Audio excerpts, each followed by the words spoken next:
Hello class 12 के student. तो आज के इस वीडियो में हम देखने वाले हैं torque on a dipole in external uniform electric field. तो स्टूडेंट हमने एक प्लेलिस्ट तैयार की है जिसके अंदर क्लास 12 के सारी derivation right from the first chapter two last chapter एक ही जगह इंक्लूड करने वाले हैं। तो उसी क्रम में स्टूडेंट ये फोर्थ डेरिवेशन है। इससे पहले के 3 डेरिवेशन हम कर चुके हैं, आप हमारे चैनल पर चेक कर सकते हैं। इसके अलावा स्टूडेंट टोटल 65 डेरिवेशन है, 65 में से ये चौथा डेरिवेशन है। और स्टूडेंट इसको आपको नोट करने की जरूरत नहीं है, मैं ऑलरेडी आपका इसका पीडीएफ का लिंक नीचे डाल दूंगा जहां से आप इसको डाउनलोड कर सकते हैं। तो चलिए आज के इस डेरिवेशन को करते हैं स्टूडेंट और आपकी बोर्ड की लर्निंग को हैप्पी बनाते हैं। तो ये सबसे पहले है कि torque on a dipole in uniform electric external uniform electric field. तो सबसे पहले स्टूडेंट यूनिफॉर्म इलेक्ट्रिक फील्ड कैसे होती है, तो इस तरीके से होती है। ये एक्सटर्नल यूनिफॉर्म इलेक्ट्रिक फील्ड है, पैरेलल एंड इक्विडिस्टेंट लाइन। ये यूनिफॉर्म इलेक्ट्रिक फील्ड की पहचान होती है, ठीक है। अब इसके अंदर स्टूडेंट एक डाइपोल रखा है। अब ये डाइपोल मान लीजिए इस तरीके से रखा है,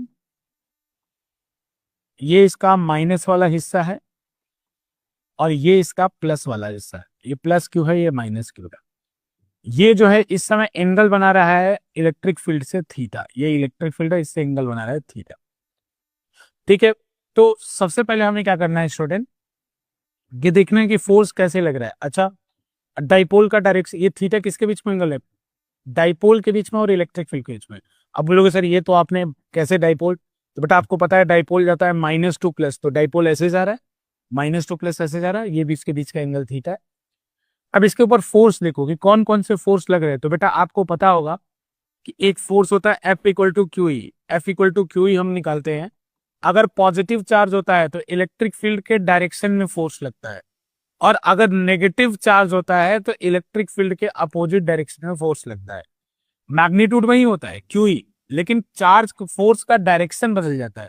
तो प्लस चार्ज के ऊपर फोर्स इधर लगेगा QE और माइनस चार्ज के ऊपर फोर्स इधर लगेगा QE। ये आई होप आपको समझ में आया होगा। तो इस वक्त अगर ये QE लगेगा तो इस डाइपोल के ऊपर नेट फोर्स कितना है, तो बच्चों इस डाइपोल के ऊपर नेट फोर्स है 0।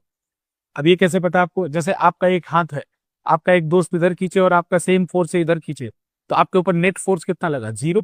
तो हमेशा आपको याद रखना है कि अगर एक डाइपोल यूनिफॉर्म इलेक्ट्रिक फील्ड में रखा है तो उसके ऊपर नेट फोर्स होगा 0। अब सुनो बेटा, यहां एक कहानी शुरू होती है। जैसे ही नेट फोर्स 0 हो गया तो एक थ्योरम कहता है 11th का कि नेट फोर्स 0 होने पर आप किसी भी पॉइंट के अबाउट टॉर्क कैलकुलेट करो, आंसर सेम आएगा, ऐसा बोलता है।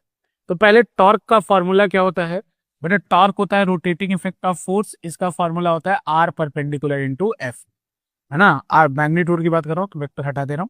इसका फॉर्मूला होता है शॉर्टकट में, वैसे तो बहुत फॉर्मूला है, R क्रॉस एफ है या R इंटू एफ परपेंडिकुलर भी है, लेकिन अभी हम सिंपल समझेंगे कि टाउ का फॉर्मूला है R परपेंडिकुलर इंटू एफ। पता है सबको कि 11th आपकी कैसी थी, वीक थी, तो ये मैं कंसीडर कर रहा हूँ ऑलरेडी। तो स्टूडेंट आपको याद रखना है कि सबसे कन्वीनियंट पॉइंट क्या होता है, तो सबसे कन्वीनियंट पॉइंट टॉर्क कैलकुलेट करने का ये वाला होता है। अब बोलोगे ऐसा क्यों, तो देखो बच्चों ये वाला फोर्स जो है इसी पॉइंट से पास कर जाता है। तो जब कोई फोर्स, जैसे एक बात और जितने लोगों को बिल्कुल नहीं पता है, torque is always calculated about a point. जैसे आपका दरवाजा है, ये आपका दरवाजा है, इस दरवाजे को आप खोल रहे हो तो आप एक फोर्स लगा रहे हो जो रोटेटिंग इफेक्ट क्रिएट कर रहा है। तो रोटेटिंग इफेक्ट किसके अबाउट क्रिएट कर रहा है, यहाँ जो हिंज है उसके अबाउट क्रिएट कर रहा है। तो टॉर्क का कैलकुलेशन मतलब इस पॉइंट के अबाउट किया गया, तब आप कहीं हाथ घूम रहे हैं। तो इसी तरह से इसको मैंने हिंज कर दिया, अब ये इसको घुमा रहा है, उस टॉर्क को मैं निकाल रहा हूं। तो बेटा देखो, जब मैं आपको बोलूं कि दरवाजा आपको खोलना है तो दरवाजा खोलने के लिए आप अगर यहां से दरवाजा हिंज है, हिंज मतलब यहां से दरवाजा ऐसे लगा हुआ है, तो दरवाजा खोलना होगा तो आप फोर्स दूर लगाओगे दरवाजे से, तब जाके दरवाजा खुलेगा। अगर आप फोर्स यहीं पे लगाने लगो तो दरवाजा नहीं खुलेगा। एग्जाम्पल समझाता हूं, जैसे मान लो ये आपका दरवाजा है और ये आपका पॉइंट हिंज है। तो बेटा दरवाजे को अगर मुझे खोलना है तो थोड़ा फोर्स दूर लगाना पड़ेगा, तब जाके ऐसे दरवाजा खोलेगा। मैं बोलूं बेटा यहीं पे फोर्स, अगर मैं फोर्स बीच में लगाऊं तो मुझे थोड़ा ज्यादा मेहनत करना पड़ेगा। अगर मैं फोर्स और पास लगाऊं हिंज के तो दरवाजा खोलने में और ज्यादा मेहनत करना पड़ेगा। और अगर मैं फोर्स वहीं लगाऊं जिस पॉइंट के अबाउट टॉर्क कैलकुलेट हो रहा है, तो बेटा दरवाजा आप खोल ही नहीं पाओगे। हिंज वाले पॉइंट पे आप फोर्स लगा रहे हो, दरवाजा कभी नहीं घूमेगा। तो यानी फोर्स जब उसी पॉइंट से पास कर जाता है जिस पॉइंट के अबाउट कोई चीज घूम रही होती है, तो उस फोर्स का टॉर्क क्या आता है, 0। इसी तरह से मैंने ये पॉइंट लिया तो ये वाला फोर्स जो है इसी पॉइंट से पास कर गई, तो इस पॉइंट का इस पॉइंट पे इस चार्ज का इस फोर्स है, इसका टॉर्क क्या आएगा? जीरो। जीरो क्या आएगा स्टूडेंट? क्योंकि अगेन मैंने आपको समझा है, तो टॉर्क केवल मुझे इसका कैलकुलेट करना है, इसका, ये जो आप देख रहे हैं ना, इसका टॉर्क कैलकुलेट, क्योंकि इसका टॉर्क क्या हो गया? जीरो। तो टॉर्क कैसे कैलकुलेट होता है? ये होता है आर परपेंडिकुलर। तो मुझे इस पॉइंट से इस फोर्स का, जैसे ये फोर्स ऐसे लग रहा है, तो इस लाइन को आगे पीछे बढ़ा लो, इसको बोलते हैं line of action of force. ये फोर्स को आगे बढ़ा लो, इस पॉइंट से इस लाइन पे परपेंडिकुलर खींचो। तो ये मैंने परपेंडिकुलर खींच दिया। कैसे? अब ये वाले फोर्स का मुझे आर परपेंडिकुलर निकालना है, तो कैसे निकालते हैं आर परपेंडिकुलर? तो बेटा जैसे फोर्स लग रहा है, जैसे फोर्स ऐसे लग रहा है, उसको आगे पीछे बढ़ा दो, बढ़ा दिया। अब ये जो पॉइंट है जिसके अबाउट आप टॉर्क कैलकुलेट कर रहे हो, उससे उस लाइन पे परपेंडिकुलर खींचो, तो खींच दिया परपेंडिकुलर। अब ये जो होगा ये आर परपेंडिकुलर कहलाएगा। अब इसकी वैल्यू कैसे कैलकुलेट करो? तो आपको पता है स्टूडेंट, ये जो टोटल डिस्टेंस होता है वो कितना होता है? 2a।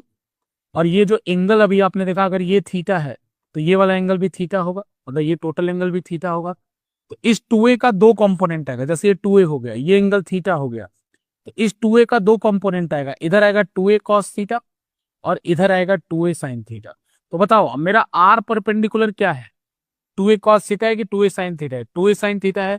तो बच्चों अब डायरेक्ट लिखूंगा torque is equals to R perpendicular. R perpendicular कितना है? 2a sin theta. बेटा एफ कितना है? QE। तो बेटा ये हो जाएगा QE। बस आपका रिलेशन आ गया यहां से।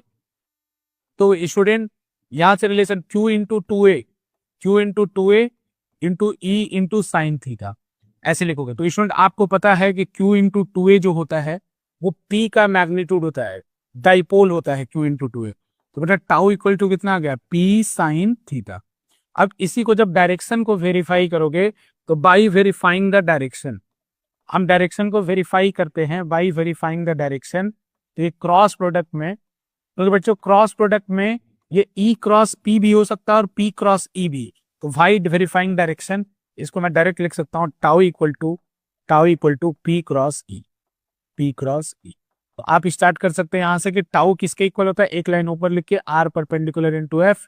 तो बेटा टॉर्क किसके अबाउट कैलकुलेट करें, तो ये पॉइंट ए रख दीजिएगा। तो we are calculating about torque about point ए।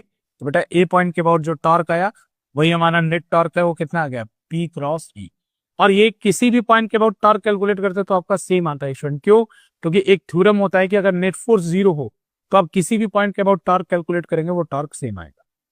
ठीक है। अब इसमें एक केस होता है स्टूडेंट स्टेबल और अनस्टेबल इक्विलिब्रियम का, तो मैं बहुत डिटेल में नहीं जाऊंगा, बस इतना याद रखिए स्टूडेंट, स्टेबल इक्विलिब्रियम में थीटा जीरो होता है।